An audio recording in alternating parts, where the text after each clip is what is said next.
Switch chat room, take 1. What's a goal that you worked really hard to accomplish? Not giving up on myself. My athletic career. Making it to 18. Finding my true identity. For me, it would be finding my true identity, just because before knowing Christ, I had all these negative thoughts in my head of like who I wasn't. And now that I know who God is, I know that I wasn't those things. I spent about 5 years of like childhood experience, like middle school, high school, like fighting to be good at volleyball, and was constantly told that I wouldn't be good and that I would never meet certain expectations. And so I kind of used that as a motive to prove people wrong, and I did. At certain points in my life, I went through a lot of suicidal thoughts and a lot of suicidal times. And just making it to 18 and where I am now, I'm just very grateful and happy that I'm here. I kind of went through like some of the same things just because all these different thoughts and all these things were getting in my head. So not losing myself, and just that was such a big accomplishment for me. How did you keep yourself on track when it was hard and you didn't feel like showing up? I have this journal that my friend gave me, and one of the questions is, who does God say that I am? And that's like a reminder for myself that I am like loved and not like hated or something. I would say it was just the motive of proving to myself that I could do something. And I just had a lot of encouragement from my dad as well that really kept me going. Knowing that even if I did give up, or if, I stopped fighting for a bit or something, that it wasn't the end, that it's okay, just take a deep breath and pick it up again, like I feel like that's such a big thing for me, is not letting like one mistake, one I give up, be the end of it. Just keep going. Most of mine was surrounding myself with people that I knew care about me. So my mom, my brother, my dad, keeping them around me helped me ground and, okay, well, I can always go to them. They're always there. They helped me even on my worst days. What's something or who's someone who helps you stay consistent in your walk with Jesus? I had this small group leader. She led the way in so many different ways, and though she led the way in vulnerability, she led the way in example of when she told us to do certain things to get closer to Jesus, it was because she had done them and was still doing them and was encouraging us that these things work. Through worship, there's like this specific song. It's like if you like sit down and listen to it and pretend that like Jesus is like talking to you through this song, like it's like all the things that like he would say to you, and like like you feel his presence there every time. I just get to like sit there and take in everything. What helps me is on my notes, like I just write either like all the promises God has made or all his truths like from the Bible that I've read, or just like anything supportive or nice someone has said to me, and I write all of that down. Going off of that reminded me, I have this thing in my room that's called a happy box. And I've kept, like for years, I've kept every note that like anyone's ever given me. And like, if I'm like so down, like I'll go to it and I'll like read all the letters and the notes that like has ever been given to me. And like, it makes me happy. And that's why it's called my happy box. And yeah. Whenever I get in like that kind of situation, I like to set aside my feelings and hone in on what's really happening.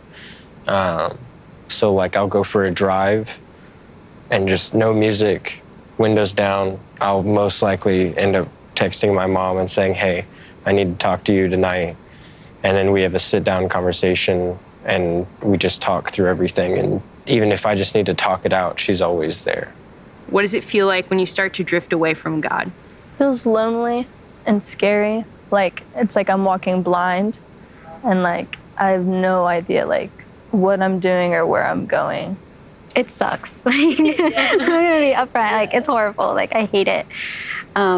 It does. It feels so lonely. Like, and I could have like so many people around me or like the biggest support, but when I'm not like anchoring myself with Jesus and everything, like it just feels so alone. Like it feels like this void. You know, there's nothing that can fill it but him. I typically like isolate myself, try to like push everybody away, and then what I've realized is when I do that, I need to push harder into my relationships and get closer with those people, and that'll typically help me. Have you ever experienced a season where you didn't hear from God? How did you navigate that? When I started like working at my job a few months ago, I just felt really alone because I'm the only Christian there. And sometimes they'll like make jokes of like me being a Christian, or like say something like really backhanded. I've never really went up to them and said like, hey, that kind of bothers me. Like, I have a relationship with Christ, and that like this is something that I'm like devoted to. But after work or even during work, like I'll just walk away and not say anything and kind of take a moment to myself and talk to God and say like, this is hard right now, but like I know that like you're with me, and I know that like not all people are like this, and that I do have people around me that love you like I do, and that like this is only temporary and that it's not forever. Yeah, I've kind of been in that season too of just like distance, and I'm honestly still navigating like how I got there in the first place, and like I'm trying to seek Jesus, and I'm reading my Bible every day, and I'm praying with Jesus every single day. So like, just like those are just the main 3 tangible things that I do. I always struggled with the prejudgment of being a Christian. And so people would assume things whenever you tell them that you're a Christian. So there was always these moments of like, okay, well, do I tell them I'm a Christian? I don't want them to judge me. I don't want this or that to happen. But there's always that worry still of, well, are they not going to want to be friends with me because of this? But I believe that God will do whatever he needs. And if that's through me by just telling one person I'm a Christian and them being curious about it, then I'll take that chance every day. Next time it feels hard to show up in your relationship with Jesus, what's one thing you want to try based on this conversation? I like the idea of sitting in silence. Kind of like what you said, just like taking away all distractions and kind of just like putting myself and just almost forcing myself to have solitude with God and inviting him into those moments. Just inviting him into every moment, honestly, and just like putting him at the center and making his glory my main motivation. I agree. I think that having dedicated silent time to listen and hear God is a great idea. I also think it's like really important to just kind of like keep his truths like just going and going and going in my head. Like anytime I have doubts or anything, just like, nope, that's the enemy talking. God, I have my eyesight on you, and that's all I care about. I'm not gonna let like all these other whispers like affect me. Like, you're my main goal. I'm gonna fight for you as you're fighting for me.